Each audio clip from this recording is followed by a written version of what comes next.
Wake up, wake up, wake up. Good morning, good people. I'm Motivational Choir, and this is Morning Motivation.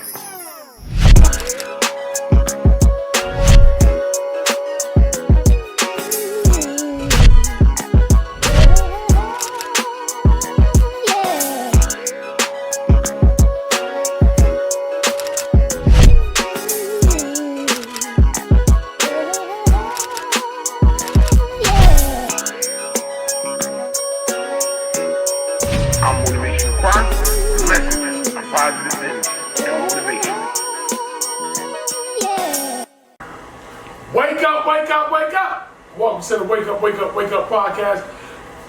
Today, I'm blessed with the presence of OG, Triple OG, one of the comedy gods, one of the people that started the impersonations. You get what I'm saying? The good brother, Kool Bubba Ice. Yay! What's up? What's up, dog? Welcome to the podcast. I appreciate you pulling up on me. No problem, man. You know what I mean? And shout out to AGM Entertainment, that's where I met you at. Oh, okay, cool. You know what I mean? When you was the headliner. Yeah, I didn't even know who the person. My boy booked me. My boy Jay. Right. Shout out to Jay. See Media Jay. See Media. Yeah. So he the one that booked me for the show. I didn't even know who the cast was, and kind of find out my boy related to half of the people up in there. Facts. What's my man? Sal. Sal the comedian. He related to egg out there. I'm like, damn. That's family. You know when you come to North, you come in that area, it gets small. It's a big place, but it becomes real small because everybody knows somebody some type of way. Yep. So, but you're the man right now. You know what I'm saying? And I appreciate you pulling up. No problem. So, my first question is, how long have you been a comedian? January made 34 years. Wow. I've been on comedy since 1989. So I've been doing it I was doing comedy when it was like, people wasn't really like doing it. Like, yeah, we gonna do this and we gonna still keep our jobs. I was doing this full time. Well, I was in high school at the time. In '89, I was a junior in high school. Okay. And then I graduated in '90. And when I did that, I never stopped looking back. I just kept running. Just full force. Full force. Yep. Okay. Yep. So when did you understand that you had the talent to actually go do that? I did. It's like if you kind of learn it as time goes on. I said I knew I could do this because I was watching Eddie Murphy. So I said, I could do this. I'm gonna do what Ed do. But who taught me how to do comedy and put it down and break it down to the jokes and the premises and everything. I learned from this crew called Uptown Comedy Club in Harlem. 125th Street, 5th Avenue. They taught me how to do comedy. They taught me how to break down the joke. Kevin Andre Brown. Thank y'all to this day. They're the ones that taught us how to do comedy. Okay. So when I first got there, I got there because my comedy brothers, they told me to go there. Okay, so this is how the story happened like this. I used to do this club called Terminal D back in the day on Freeland Heights and Avenue in Newark. Okay. Hood as hell. My first time I came up in there. Freeland Heights and Avenue. Yeah, so the first time I came there, I wrecked it. The second time I came there, I went down like a ton of bricks. And my boy Derek Fox was there. And he was like, yo, you should go to this spot called Uptown Comedy Club in Harlem. They'll teach you how to do comedy. I'm like, word? Yeah. Oh, like they was doing sessions where they taught you like classes. Yeah. Okay. Yeah. And they didn't charge us either. Okay. So I went up there and then I started getting better. And then when I came back the next time he saw me, he said, yo, you way better than the last time I saw you. Okay. So my boy Hamburger was there too, so he was like, yo, so Hamburger. Yeah, so Ham, they were like, yo, the next time we go up there, we coming with you. I said, okay, cool. So we got each other numbers, we hooked up, we went up there, we started going together as a crew. They used to call us the Jersey Boys. Right. So we went up there, it was all three of us doing our thing, and then next thing you know, they started getting better. I started getting better. We all got better. Right. And once they did that, the rest is history. They gave Hamburger his name.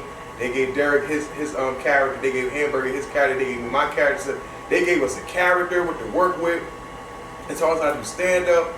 I mean, they taught us so much. Like we wouldn't be doing what we doing if it wasn't for them. And on the black circuit in New York. Shout out to them. So you did the Peppermint and all of that when the Jersey comedy scene. Yeah. So what happened was you know, we was from Jersey, so at that time we only had like 3 or 4 clubs. We had Club 88, this club called Bogies, Terminal D, and then Peppermint Lounge came out a little bit later. Now, Peppermint Lounge, people like Peppermint Lounge. I ain't going front. I didn't like it. It was scary as hell. You know what I mean? They didn't like your ass. They booed the shit out. You boogie my ass. They let you have it. But because we knew everybody, they really didn't mess with us that much at the time. We're a hard crowd. Yeah, it was a hard crowd. But when they saw us, oh, what's up, Bob? So we got a little bit of love when we went on. But anybody else, they like your ass, they gonna let you get the business. That's right, they born you damn near like at the Apollo with the chair. Yeah. And the same people that's to go to Club 88 was the same people that's go to Terminal D back in the day. Okay. So they went from Terminal D to Club 88 to Peppermint Lounge, and these guys are crazy. So it was the same crew of people. Same crew of people, yeah. A couple extra added people up in there, but the Peppermint Lounge is so big, right? Like, it's like 300-400 people could be in that bad boy. So you had the thugs, you had cops, you had troopers, you had strippers, you had chicken heads, everybody mixing the bed. So crazy. Oh man. So working the market. All right, hold on. Let me get to the real question that I want to ask you. Do you feel like you that you missed the big break, or did you get your big break? What was your, you get what I'm saying? I mean, I don't know if I missed anything. I think with comedy is different, because with comedy it's not about you gonna make it tomorrow or next week or next year. You never know. You could be sitting down, you know, just doing regular shows, and you bump into somebody like, yeah, I want you to be in my movie. Like, what? And then next thing you know, your whole career changes. Right. So I got a lot of good stuff in the beginning of my career. So I had like Apollo Comedy Hour. I was on there for like 3 years. This other thing called what's this other TV show on HBO I used to do. You did Def Comedy Jam. Then I did Def Comedy Jam season 3. Yeah, at least you know what season it was. I wish I knew 20 years ago what season it was on. I probably got the check right now. We didn't know what season I was on. So so Def Comedy Jam, Power Comedy, I did a couple of pitches and stuff like that. They said it was cool, but the thing about it is, in this game, is about longevity. Facts. So it don't matter. You could do 20,000 movies back then, and then you ain't doing nothing now. People looking at you like, yo, you fell off. Yeah. But if you did a little bit of stuff, sprinkles, it's like, okay, he's still working. Right. So, I mean, I take that for now, but don't get it fucked up. I still want to get that big movie. That big check. That's right. Yeah, you know, so that's the thing. So I'm just a comedian and working. I'm still working, still doing stuff. We got an old show we did back in the day, not back in the day, maybe like a year or two ago. It's called Meet Me at the Movies. Right. I saw that. Yeah, that's still on YouTube right now. We trying to bring that back together. I really want to get it to a network next. I want to get like on Hulu or Netflix. Somebody to take that show. I hear they giving them checks out easy these days. So as long as you got content. Yeah. You know what I'm saying? As long as you got content, somebody gonna put you out there though. Right. Yeah. And what other movies have you been in? We did this picture called Comedy Only in the Hood. I seen that. I wasn't in Dirty Game, but that was funny. 2 could play that game. 2 could play that game. No, 3 could play that game. 3 could play that game. And this picture called A Hustle.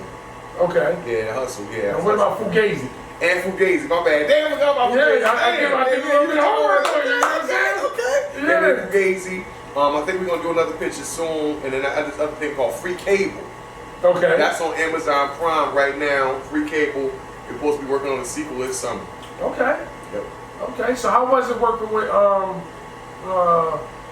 Vivica A. Fox? You know what? I never seen her the whole time I shot. Nah. I ain't see her one time, dog. I ain't see that happen not one time on the whole shoot. She was smoking hot back then. Yeah. I mean, she hot now, but she was smoking hot back then. God damn. Yeah, buddy. I think I jerked off to her before. I'm just being I think everybody did back then. Like, yeah, look at them. I'm just honest enough to say. You get that every night. You know? Yeah. Yes. Yep. Yeah. So my next question is, because again, I see that when you did Def Comedy Jam season 3, your impersonations are fucking immaculate. Oh yeah, thanks, dog. You know what I'm saying? Yeah. So how do you feel about like Jay Pharoah now doing the impersonations where you did this 30 years ago, even though other comedians hadn't done it before you. Yeah. You get what I'm saying? But how does it feel? Here's the funny part, because I'm like on the road all the time, it's certain things you see. So I remember performing in Virginia, and this cat named Herman Hurston out of Virginia. He was like, Bubba, I want you to see this comedian, man. He's funny as hell. His name is Jay Pharoah. He do impersonation just like you. I said, what you mean, just like me? Mm-hmm. Yo, I watched that dude, son. My mouth hit the floor. He did Cameron. He did Jay-Z. I mean, he did everybody. Right. And my mouth was on the floor. I'm like, yo, you need to come to New York, dog. Straight up, like I knew that. So this is before you took off? Yeah, I told him, I said, yo, you need to come to New York, dog. Really think so, OG? I said, yo, you need to come to New York.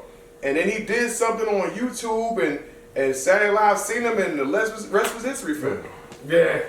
But that's what happened with the game. So some cats that get mad and get jealous. Oh man, I've been doing this so much. I'm like, it don't matter. It don't matter how long you've been doing it. You can't get jealous. You can't get caught up with somebody jumped over you, because it happens all the time. Yeah. I mean, I'm sitting there doing shows with the same cats. I remember me and Mike Epps in the car in Connecticut about to do a show, and we thought the show was gonna get canceled. Mm-hmm. So I'm in the car with Mike Epps. He's stressing. Yo, Bob, I don't think this show gonna go out, man. I gotta pay my rent this month. It's gonna change the hell, man. Got knocked on the boo. Yo, we about to start 15 minutes. Show started like an hour and a half late. Right. We did that show. I think a couple years later, we all taped Def Comedy Jam 1996. And Mike Epps went on that stage, man, tore the place apart. He's like, I ain't going back. I'm like, what? Everybody getting ready to leave, show over, whatever. You like, yo, I ain't going back, so I'm gonna stay out here. Like, what? You gonna stay in Cali? Got all his stuff, stayed out there, rest is history. So it's like I got a story for damn near every comedian that made it or whatever. I was there. You seen them all? I seen them all. You seen the transition? Yeah, JB Smooth. I remember when JB Smooth first got to California, and I ran out there that summer, and I started doing show. Me and JB Smooth was going out there doing Batman and Robin, destroying stage. People like, yo, who these East Coast niggas coming out? They doing their thing. And he stayed. I left. Came back, JB all over the place. Everybody loving JB. Boom. I left again. Came back. This time it was Tony Roberts. Okay. With Tony Roberts, me and Tony Roberts doing shows here. No, Tony Roberts. Oh, Tony Roberts from Detroit. Got you. So Tony Roberts goes out there, he doing his thing, he stayed, he blows up. But I remember when Tony Roberts used to live in New York. So he's originally from Detroit, then he came to New York, then he left New York, then he went to LA. JB Smooth came from he from Mount Vernon, did thing out here in New York for years, and then he just said, man, I'm going to LA. Went out to LA, rest is history. You never thought about moving to LA? I did. I was going to, and then I did some dumb shit. But yeah, I did some real dumb shit. I got scared, and I was like, I ain't gonna do it, and I should have did it. You think that's what held you back? If I went to California, I think I would have. Yeah, if I went to California, I think I'd have been paid by now, definitely. But it's just that time I had full custody of my son. Okay. So I didn't want to take him. Yeah, man. So I didn't want to uproot him from California and go out there, because I know how it was in California. Like, you gotta be on 24/7. Right. So now I gotta run a home. I gotta make sure he's straight. I gotta do this, and then like, you know, you gotta have somebody that's gonna have your back. You gotta have your broad out there or family. And I have family. Right. So I have moms, my father. You had a support system. Yeah, I had a support system in the East Coast, but I ain't had a support system in California. It's all me. And the comedian, and you know, in the comic life, that's a nightlife. Yeah, it's a nightlife. That ain't no daytime thing. That's a nightlife. But if you get a television gig or a film gig, then there's a morning, night, afternoon life. So it's like, you get the structure down. Yeah, and because you come with a check. Exactly. But see, with him, the funny part with my son, now my son, he in California. He moved to California in 2016. So he was like, yo, Pop, I'm gonna do this for you. I said, you better, motherfucker. I could have went out there with your ass. Take care of your ass. I sacrificed, bro. So that's why, you know, you be able to do what you want to do. So my son don't have no kids. He ain't playing. Yeah, he's not playing. So he out there trying to make it happen. That's your only one? Nah, I got a daughter too. I got a 10-year-old daughter. Okay. You know, but oh man, you just renewed the contract. Yeah. But yeah, you know, so I got a 10-year-old daughter and I have a son, my son. But my son, man, he ran out to California. He said, I'm gonna do it. I'm proud of him, but it's just like, I don't know. Is he doing any working? He doing, you know, the music thing. Okay. So what are you rapping? Yeah, you know that. Okay, shout out. You know what I'm saying? Shout out to my son, Rugby Wild, you know what I'm saying? That's right. Shout out to Rugby Wild. Rugby Wild's my baby out there doing his thing. I'm proud of him. So you see him, you see me like, oh, It look just like Bubba Ice. That's That's my right. phone. Oh, for real? Yeah. So it's funny. He done ran into David Chappelle and a couple other comedians, and as soon as he tell him I'm his father, who Bubba Ice? Yo, he look just like that. I mean, my son look exactly like me. I can imagine. He got dreads and he's a little skinnier than me, but that's it though. That's my baby. I'm proud of him. Oh man, you got any service with Dave Chappelle? Oh man, he David Chappelle telling everybody make sure you pick up the Polar Seltzer to the best of your life. Yep, that's my dog right there. And you said David Chappelle story? Yeah. Oh Because man. I'm gonna be honest with you, I would have thought that you would have been on like at least some of the skits from when he was doing the Chappelle show. Okay, so here's the thing with David Chappelle. I'm not even.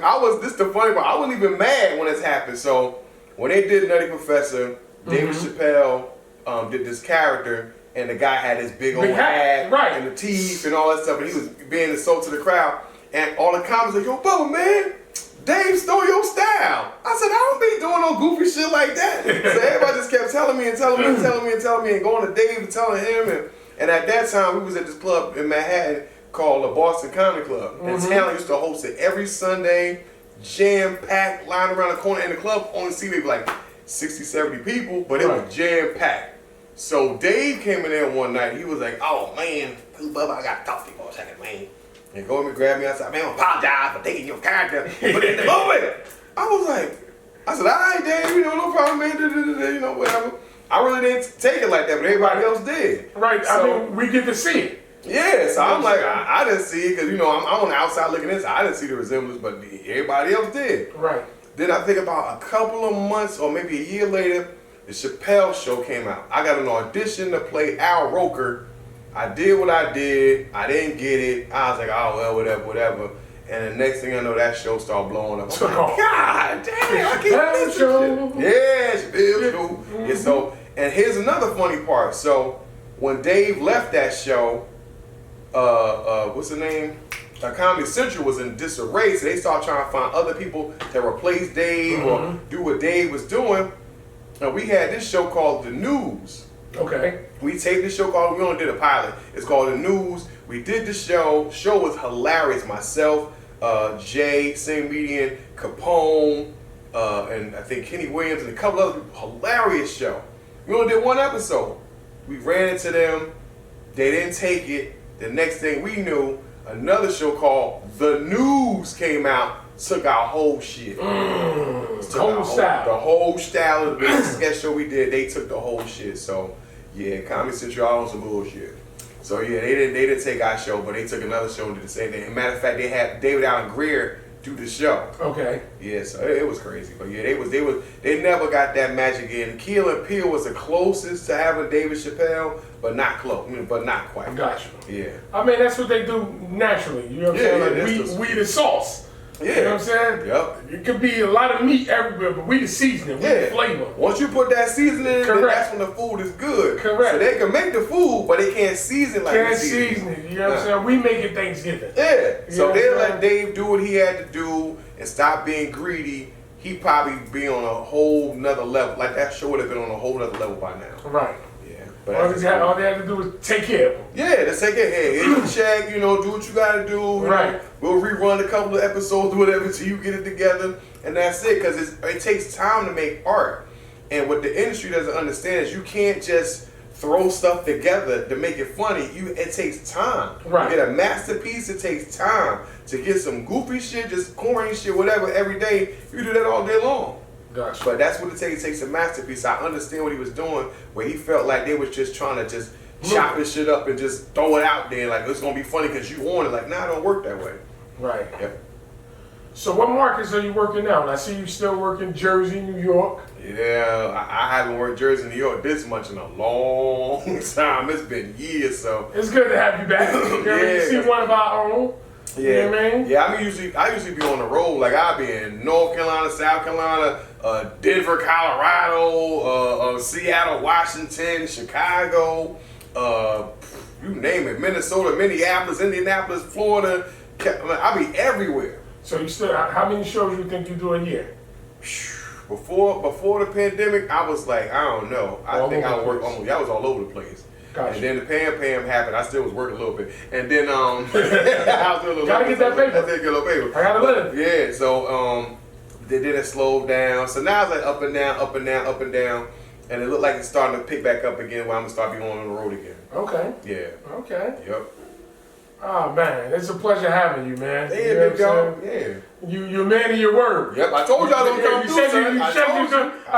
I said, yo, man, and shout out to TJ, which is my little brother. You know what I mean? He's like, yo, ask him to interview him. Yeah. It's when we was talking, because you was hustling. Yeah, You had your flash job, had the rolls, yeah, I sell everything. T-shirts, that's as you're supposed to. Exactly. You know what I mean? Exactly. Yep.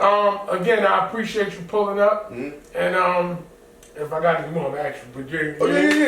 Oh yeah, and also I'm selling my shirts too. So that's right. You know, if y'all want to go on Instagram or Instagram and hit me up and inbox me under Kool Bubba Ice with a K, KOOL BUBBAICE on Instagram, Kool Bubba Ice, and you can order my shirts. I call these shirts the Goddess line. You know, this line I got. I hope you got an XL with your bottom one now. I got Pearl Bailey, Josephine Baker, and Dorothy Dandridge. So you know, everybody wearing them Marilyn Monroe shirts. I said, you know, we got to come out with our own shirts for the sisters and make them start rocking this. Anybody can wear this though. Anybody can rock this. You know what I mean? So make sure y'all rock. We got the Black Queens too. So make sure we support me. That's right. You know Support that. I got small. I got medium, large, extra large, and goddamn. Goddamn, it's 2X. So I got that too. So the 2X ain't even goddamn these days. Nah, 2X is normal nowadays. Yeah, that's normal. People like, yo, you ain't got 3X? I'm like, damn. I said, that's goddamn. Yeah, that's goddamn. For a chick. Yeah. You know what I mean? I used to sell my panties too. I had panties say I got too much free time on the panties, and I had small, medium, large, extra large, and goddamn, and the goddamn is fine. The goddamn are fine. Yeah, I saw you had those at the shop. Yeah, this girl was like, I ain't spending that much money on some panties. I said, look, give me what you got. Come on, stop playing. Give me what you got. Yeah, but I'm a hustler, so anything you got, you know, I got that on my page right here, the Goddess. I'm gonna start trying to sell this online as well. And this is volume 1. So I'm gonna have a volume 2 and a volume 3 of the Goddess shirt. So the next one gonna be crazy too. Okay. Yep. Okay, so shout out to where you gonna be at, what you got coming up, where you know what I'm saying? Well, tomorrow I got this show in Hackensack, New Jersey. It's called the oh shoot, hold on. And shout out to the comedy spot in Harlem. Yeah. You was there Monday. I was there Monday. Hold on, I'm gonna be there Friday too. Okay. I'm gonna be there Friday. I'm coming to that one. Oh, you coming to that one? Okay, I'm coming to that one. Coming to that, John. I'm gonna be there Friday. And you said you had a spot in Queens, or you was at the spot in Queens yesterday. Yeah, my spot in Queens is every Tuesday. We got the spot. Okay, so this Thursday I'm gonna be in what's it called? Next up, it's called what's the name of this place? 230 Passaic Street, Hackensack, New Jersey. Okay. That's going to be 9:30 this Thursday in Hackensack, New Jersey. And then Friday, I'm going to be at Comedy in Harlem. Comedy in Harlem is every Monday night, and every Friday, Saturday, and Sunday they have comedy there. But this Friday, February 24th, I will be at Comedy in Harlem. Myself, Kareem Green, Yana Dookie, Nick Alexander, and Comedy Finn. So I'll be there this Friday, Comedy in Harlem, showtime at 8 p.m. on the dot. They don't mess around. They gonna be no 8:45, 10:30, none of that. It's on time. I'm glad I missed it because I got up there at 8:45 yesterday. Yeah. So you know, so you got there right on time. Nah, it was closed. It was closed, exactly. It was closed. You was on time. You wasn't late. You was on time. Also, my Tuesday night we have every Tuesday in Queens. It's called the Cove. It's called the Cove every Tuesday night in Queens, 24310 Merrick Boulevard. Comedy, a Cove restaurant. It's a Jamaican restaurant, but they do comedy every Tuesday night. Showtime at 8:30 every Tuesday. How was the food? Food off the hook. Okay. It's a Jamaican I'm restaurant. So yeah, they got it. Yeah. But I'm coming for the comedy, but the food that's going to be part of the entertainment. Yeah, man. That Jamaican food over there, that bad. It's as good as I don't know what, too. You know what I'm saying? A little expensive, but the food is good though. You're gonna be like, yo, the food's so good, you're gonna start taking Jamaican, yo, the food is like all that pan me belly. So come check it out. Yo, man, again, I appreciate you. No problem. Kool Bubba Ice. Shout out to Kool Bubba Ice. Welcome back to the Wake Up podcast. You know what I mean? We got to support our own Jersey. Yep. You heard? And shout out to my boy Wolf Nation. I'm rocking his clothes right here. He got sweatsuits, he got hats, he got clothes. Go up on Wake Up Apparel on Instagram. And I'm saying he got all kind of clothes, so make sure you support my brothers, all right? Wake Up Apparel. It's called Wolf Nation, know what I mean? Okay. Yeah, man. Wake Up Apparel? Wake Up Apparel. Oh, yep. shit. On Instagram. Wake Up podcast. Yeah. Wake Up podcast. Yo, see, you got to be responsible. There you go, see? You got to do something. Yeah, you got to do something. You got to pull it off. Yep, do it.